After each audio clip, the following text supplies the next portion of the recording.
We're dealing with people who want to keep people in imagination land.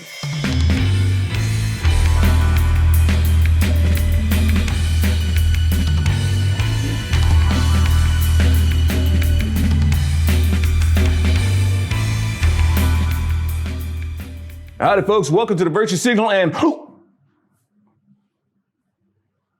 just give me a second. I'm doing a test.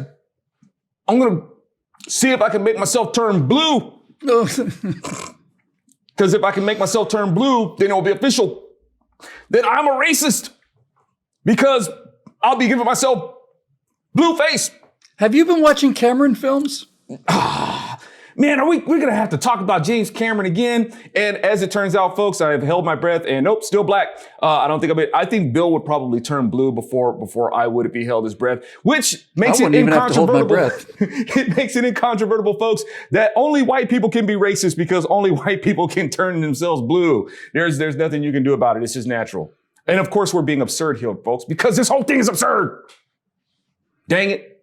Lay it on me, man. Okay, so as it turns out, and I'm picking this up, Bill, because somebody, a trans woman, Native American or pre-Columbian tribal descent. I don't know how we're supposed to say this sort of stuff. Wow, that's impressive. That's a lot of boxes ticked. That's a lot of them, right? You know, I try to cover all the bases, Bill. So this person calls themselves, I guess their tribal name is that they've given themselves as "you be gay." I think I'm hearing some innuendo or something or some sort of euphemism. I don't know what it doesn't sound accurate. It doesn't sound. And the thing is, so they're coming after James Cameron, right? Ha ha, James. Anyway, they're coming after James Cameron, saying that Avatar is totally racist, right? And you know what? Good for them, man, because I agree. They're right. James, you are a total racist, man. 100% agree. Totally. And you know, for now, we got people out there saying, you know, there's no racism. Yes, there is. There's systemic racism. It's in the education system. It's in the political system. It's driven by white liberals. Yes, absolutely. And that's who it is. And James Cameron is totally taking advantage and exploiting all this sort of stuff. And I mean, in this sense, I'm not being absurd at all. So what do we got here? So the Nami, the Navi, the Super Smurfs, yeah, the Super Smurfs, yeah, right, are basically supposed to be analogous to the indigenous people of America, and it's like, okay, James, how long do you want to milk this, man? Do you always want to keep Indians, the Indians? I'm just gonna say Indians, right? The Indians, man. Which I think is kind of a cool term, man. That'd be a cool name for a band too, man. Indians. Anyway, you want to keep them in a perpetual state of victimhood. You want to keep them in this state all the time where white folks just came over and just put white foot to red behind. And that's just how it has to be all the time. They can never recover from this. These poor, stupid, helpless, red people that just got dominated by the white man. How insulting is that, man? James, you bigot. If I was an American Indian, I would I'd be outraged at the portrayal of my culture as a bunch of dope smoking hippies who just sat around and, you know, watched all of this happen. They were warriors, and they were warriors against each other long before we got here. You look at any of the tribal territories as they exist today. I know certainly in Texas, you know, the Apaches took over from the Comanches took over from the Arapahoes or whatever. It's that. So for those of you watching who may not be up on current events here, they just released the second Avatar movie a mere 13 years after the first one came out and smashed all kinds of box office records. And I haven't seen the second one yet, but I'm sure it's the same thing. In both of these movies, you've got what many are calling the white savior syndrome. And the classic example of this is Dances with Wolves, where Kevin Costner is a white Union cavalryman, and he joins the Indians. And now that they've got a white guy on the team, they're able to, you know, defend themselves against the white predators. And it reduces the Indians in Dances with Wolves and the Na'vi in these science fiction things. It's like Zoe said, it reduces them to people are not only limited by their technology, but they're limited by their lack of fighting spirit. Thank God there's a human there, right? A white human male there to lead them on to victory. So that's the criticism that's being leveled against the movie, and I think it's completely unfair. And I heard a variation of this just the other day. It was a white woman in her 70s, I would guess, talking about another white woman who invented the term white privilege. And this woman was saying, we are a mortal danger, a deadly threat to black people just by our existing. Well, that's interesting.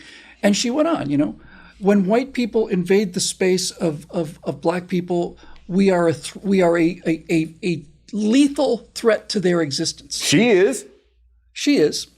And I'm sure she's feeling very good about herself, for turning herself in. But what I'm thinking is, do you actually believe, and they said BIPOC, right? Do you actually believe that blacks and indigenous people of color are so fragile and so stupid and so passive and so weak and so unformed that simply your presence is going to cause them to wither and die because of the color of your skin? Because that's exactly what you're saying. It's exactly what you're saying. And I find that to be such a repellent, disgusting, racist, demeaning, degrading attitude. And these people wear this like it's a badge of pride. I can't understand it. Absolutely. And that's why I say the whole idea of white supremacy is not over. You have white people like this who even think they're more superior to other white people. The white supremacy is a real thing. And, these people exalt themselves to it. And then you have, unfortunately, bamboozled people of color, who are the biggest investors in it. That's right. Who stand by being the oxymoron of empowered victims. Right. And as I've said, before, man, there is no power trip, man. There is no power trip like a guilt trip. All right. Yeah. You want to feel power, man. You lay a guilt trip on somebody. And that's where we're in. We're in this perpetual indictment of America, or just, now it's global. White people are supremacists all over the world. I guess everybody's flipping German. Everybody's the Nazi regime of Germany. All white people are the same. All white people are that. And I'm like, because I have to often ask, which white people are you talking about? That's right. So.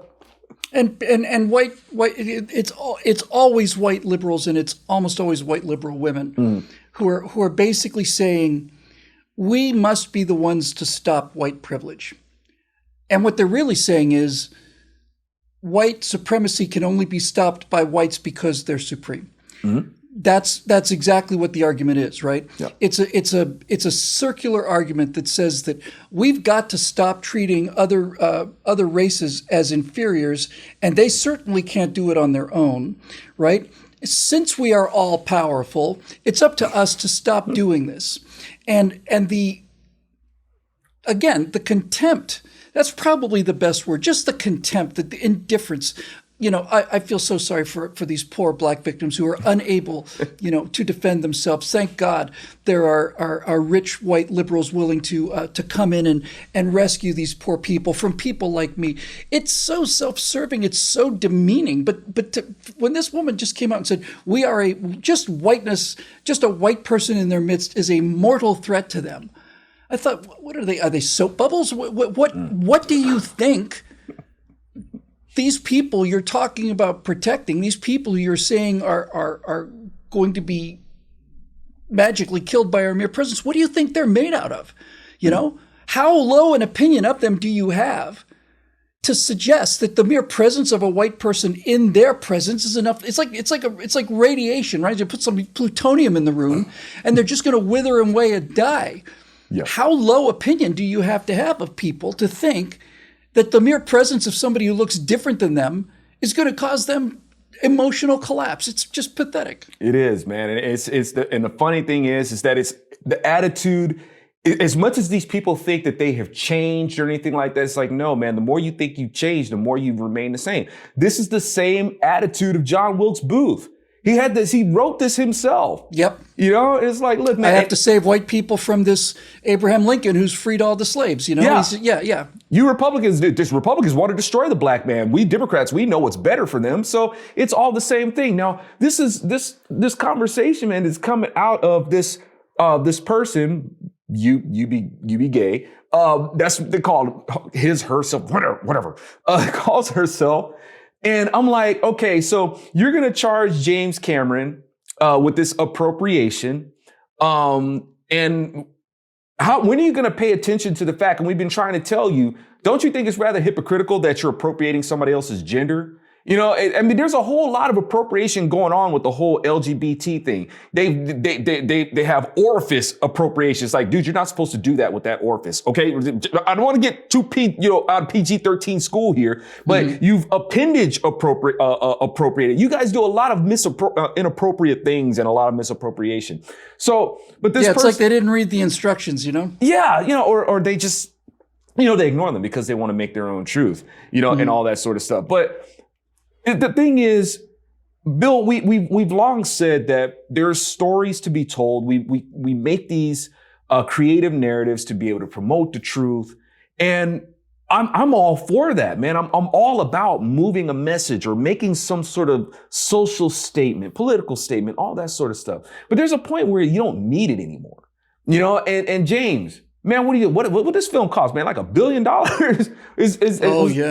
Oh, come on, man. Yeah. Is it so worth it to you to milk this narrative, to make yourself look like super white guy that is so compassionate, is so caring, and that you have to be the one to tell the story that's going to set everything. Man, you're not trying to set it. You've made an investment in making sure that everything stays wrong is what you've done to keep us divided, to keep us at each other's throats, you know, and, I'm looking at what this person says. Join natives and other indigenous groups around the world boycotting this horrible and racist film. Our cultures were appropriated in a harmful manner to satisfy some man's savior complex. I agree. I absolutely agree. No more no more blue face. Now her attitude is coming from the wrong place, but on its face, like, yeah, dude, I totally agree. And this person, just really quick, Bill, because, you know, people ask, you know, where this is coming from. Why is this happening? And we've talked about this, Bill, before, Bill, because, you know, we want to understand the psychology of it. You know, and psychology itself, man, it means, you know, when you say psycho, you know, coming from the Greek text, we're talking about the soul. That's what, when we talk about psycho, we're talking about the soul. Psychology would really mean the study of the soul. And the soul is something that can't be measured. You can't measure it. You can't, you know, make these kind of calculations concerning it. So the study of the soul is always going to be pretty much arbitrary. Now, but in terms of, if one tries to put it into a scientific arena, but if we're going to study the soul, you're going to actually have to have the manual of the soul. And what's happening, Bill, and I see these things coming back full circle all the time. I just think it's so interesting. It's so interesting that these things that people are making up such a thrust for are the very things that the Lord has said in the beginning. This whole transgender thing, the Lord made it very clear. This is the first statement that he made about us. You're a man, you're a woman. I didn't make one of you to be two. I made two of you to become one, but I didn't make one of you to become two. All right, so if I expected you guys to be gender fluid, I would have just made one of you, but I didn't do that. And you guys are trying to go against a biological and spiritual, very basic truth. And you're trying to change yourselves. Now, this person, you know, these people in their multiple identities are trying to refer to themselves as they, them, ze, zums, and all that sort of stuff. Man, these are incantations. This is real. This, number one, when you refer to yourselves to as they and thee, you're speaking the language of legion. Jesus says, hey, what's up? What's your name? Boy, I am legion, for we are many. I never thought of that. So it's like they're speaking the same language and they're trying to create these incantations. These are the ones who are really speaking in tongues. It's like, hey, Christians, just the word right. And I know I'm going to step on some toes here. Speaking in tongues isn't what you think it is. right? Speaking in tongues is not speaking in gibberish. Pagans do that. Unbelievers can do that. These people are doing it right now, speaking in some foreign language and making up this gibberish to try to identify themselves as who they're supposed to be. And basically all they're doing is referring to themselves as a bunch of its. So when they give these incantations and they spellbind other people and having to go along with it, that's where we are. This is spiritual warfare, right? This isn't something that you learn in psych class. Spiritual warfare. That's what's happening to us. This is coming full circle. The thing is getting close, y'all. The kingdom is getting closer and the devil don't like it. He's trying to throw y'all off guard. Well, it's a lot to unpack there. First of all, if this person's name is UB Gay, it's funny when you say that reminds me very much of, you probably don't remember this, but there was a comedy on when I was a kid called F Troop, and they had a group of Indians there who were perpetually lost, and the name of the Indian tribe was the Hekawi. And the reason they were called the Hekawi, because every time they come wandering out of the woods, they go, "We're the Hekawi." So look, when Cameron writes a movie like this, it's not just condescending and it's not just self-serving. It's also just plain lazy. It's just lazy writing. Because if you are going to reduce everything to such fundamental black and white extremes of ridiculousness, right? You've got these blue people who have large golden eyes. We're wired to be sympathetic to creatures with large eyes because infants have large eyes. And it's got kind of a cat mouth, and it's very slim and very slender and very elegant. But more importantly, when he portrays these Na'vi, they're friends with all of nature, right? They communicate with nature literally on a neural level. Oh, well, everything. And I don't know what they eat, but I guess it's just air or color. Because the one thing I've noticed that Cameron has never shown his tribal people doing is hacking animals to bits. I don't see much of that in Avatar movies. I don't see much of the ongoing tribal warfare that constantly occurs among primitive people. Your chance of being murdered as a primitive person per capita is hundreds, if not thousands of times greater than it is in modern society because they're always at war with each other. Mm-hmm. There's never anything ugly, and there's never anything that's like bad publicity for the noble savage. That's the lazy writing that Cameron does. Now, humanity, on the other hand, is nothing but murderers and killers, right? We're just and we're in our machines, and we come down and everything's on fire. We pave everything over, metal. Ooh, bad, capitalism, bad. In the original movie, he had the audacity to say in the movie that we're going to travel 4.6 light years away, trillions and trillions of miles away. It's going to take us decades to do it. And we're going to do it to get this material called unobtainium, which apparently we need. And then in the same movie, he'll have the head bad guy say in the original, it's like, well, we've got to destroy these. We've got to go kill these blue people and knock their tree over because this is the largest unobtainium concentration for 20 or 30 kilometers. What? You're saying we're able to cross the stars and we're not willing to go another 15 miles to get some of this stuff that's not underneath the tree? No, we want to take that tree down because we're so evil. Okay, Jim, if that's how you feel about yourself, that's great. Cameron, after Avatar, famously spent, I don't know, maybe an entire week in the Amazon living with these people. And there's a photograph of him in a dugout canoe wearing a palm frond or something like that, being real authentic, But I do notice that after he spent a week with the authentic, noble savages down in Brazil, that he got back on his private jet and flew right the hell back to the United States and now lives in absolute comfort, enjoying the fruits of his capitalism. We talked about Cameron just a couple episodes ago. And so it's not even hypocrisy anymore. It's just it's really getting to be like a knee a knee jerk reaction. Literally, it's like if you give these people a platform, it's like hitting them on the knee with a rubber hammer. That leg will shoot out, and they'll always shoot out the same way, and it will tell the exact same story with the exact same villains and the exact same message. Because when it's all said and done, when all of it's really all said and done, what Cameron is doing by demonizing capitalism and by romanticizing primitive tribalism, he is on, whether he's aware of it or not, he is compensating for the fact that he is one of the richest people, certainly in show business, and he claims to believe in a philosophy that says that we must evenly distribute everything. So he doesn't want to give up billions of dollars. He doesn't want to do that because that would actually require sacrifice on his part. But what he wants to do is he says, okay, so I got billions of dollars or whatever, but my way of repaying that debt is by raising awareness, by creating these movies and show people how horrible humans are.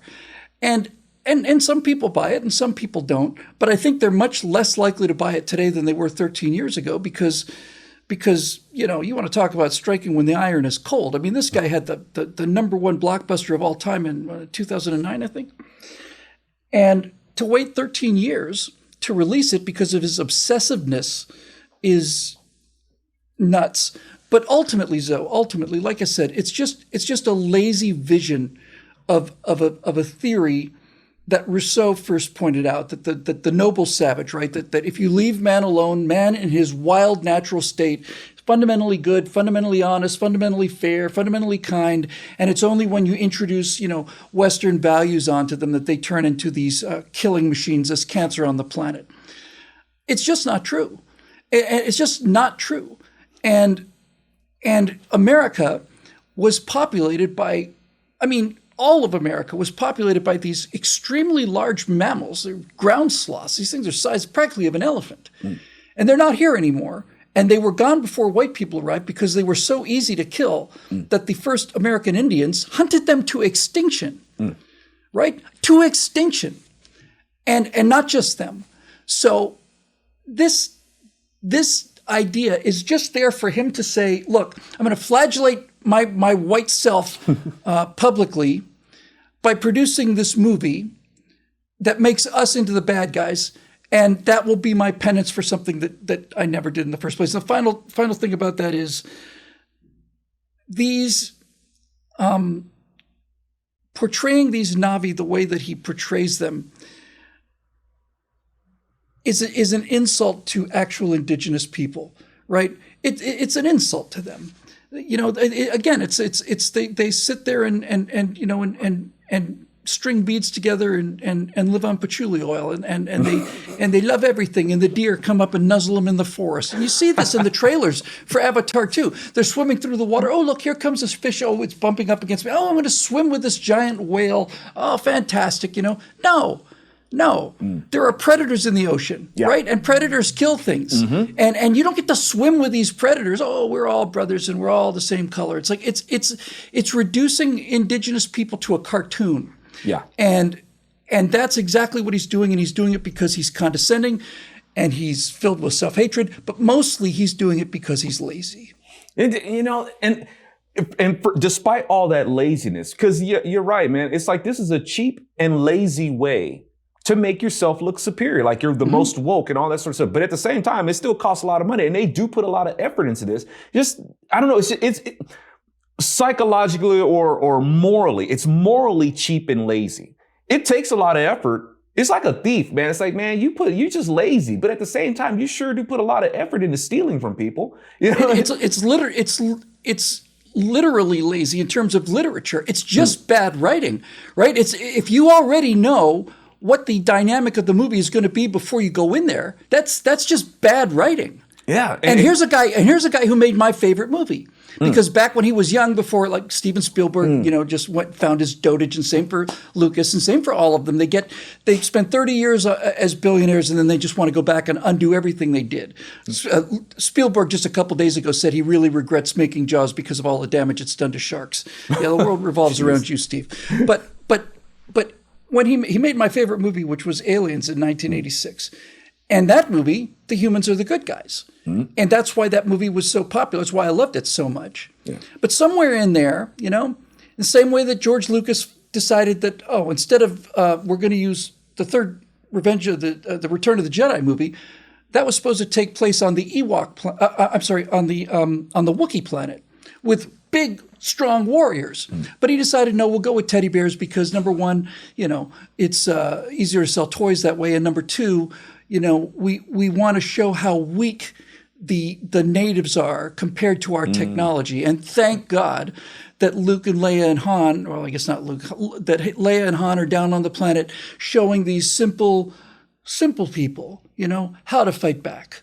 Yeah. So, whatever. And that's important because, the culture is really wired for this victim narrative. Where everybody's victims. And that's why even if Cameron was to make this movie, because another problem that they have in terms of appropriation is that they didn't have, I guess, indigenous people playing the characters. I mean, well, okay, they're blue-faced people, but you want red people to play the blue people. But it's a voiceover, right? And as far as I know, people of color, if I can use that term, are actually doing the voiceovers. But the thing is, Bill, these people are so victim wired that even if you did, and I talk about this stuff in my book, you're going to have people who are going to get mad if you stereotype them. But at the same time, they will get mad if you don't have characters playing according to those stereotypes. You can't flip and win, right? So, and all this sort of stuff, just like you were saying about, they don't show the Na'vi killing any animals or anything like that. And, these people are supposed to be in touch with nature. And you're supposed to be in touch with your animal spirit and all that sort of stuff. And they don't show them spending hours and hours and hours grinding bread either, right? Right. It's just, they never do anything ugly or nasty or boring. They just swim around and fly around on dragons and stuff. But if you're going to tap into your spirit animal, man, animals don't like each other. Right? Animals, they see each other. It's like family thing. Oh, I'll bring my cat over to play with your cat. Cats hate each other. All right? They're going to hiss, scratch, pee on each other, or whichever. Right? They're going to do a lot of cussing. The animals don't typically like each other. So, but they make it like, these people just all live in peace and all that sort of stuff. And, they don't eat the animals. Man, what was that one? Just this last thought that kind of comes to mind for me. What was that movie Madagascar, like a little while ago? And I think the character played by Ben Stiller was the lion. I guess he has this big complex about eating animals, right? He doesn't want to be a predatory animal. No, of course not. So how did they fix him? They fed him sushi. Okay. Okay. So fish, I mean, I don't think fish like having their lives ripped away from them either. It is part of the food chain. They are food. They're going to be food for something. That's just how it is. But to make this feel-good movie about this animal that is naturally wired to eat other animals, is going to have a complex about it. And to fix his complex, they feed him a lesser animal. I don't know. I think that's even a little bit more messed up. But the bottom line is, folks, is that we're dealing with people who want to keep people in imagination land, and they want to control the way people think according to their imaginations. In people's imaginations, hey, yeah, we can commune, with nature at a certain capacity. And hey, doesn't your Bible even say that Adam started off communing with nature? Yeah, actually he did. Something wrong happened, and we don't have that talent anymore. All right. So now, and you can't get it back by your own design. You're going to have to consult with the designer on that. So if you really want to get to this place where you're able to go to a petting zoo, where lions are the animals that you can pet and you can swim with sharks and all that sort of stuff, hey, maybe you'll get there. But I'm sorry, let me just say one thing about this, because I think this is really important, right? And it's clear evidence for anybody who wants to look at it. On Instagram or in YouTube Shorts or whatever, you will constantly see a big dog, a little cat, and maybe a duckling, right? And they're all friends and they're all rubbing up against each other, right? And that's real. That actually happens all the time, right? The only reason that happens is because humans are in the mix, right? If those animals alone had been left without human influence, they would each eat each other. And the reason that you see ducks and cats and dogs being friends is because human was there not only to keep them well fed, which is a big part of that, but also to introduce them so that they can bond in a way that they never would have bonded on before, because they were prey. And it is, whenever you see any form of interspecies affection, right, it's because humans were there to enable that in the first place.